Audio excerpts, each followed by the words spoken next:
পুরুষের নামাজ মহিলার নামাজ কি এক? রাসূল বলেন না, কি নয়, এক নয়।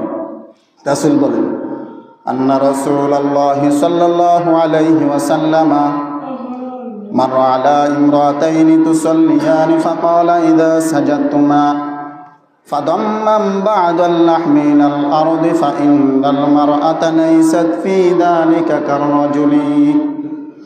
একবার রাসূলুল্লাহ সাল্লাল্লাহু আলাইহি ওয়াসাল্লাম নামাজরত দুই মহিলা নামাজ পড়তেছেন, পাশ দিয়ে হেঁটে যাচ্ছেন।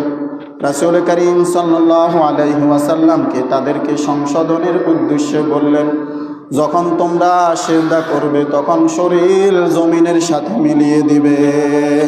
শরীর কিসের সাথে মিলিয়ে দিবে? জমিনের সাথে কি মিলিয়ে দিবে। কেননা এই ক্ষেত্রে পুরুষের নামাজ এবং মহিলার নামাজ এক নয়।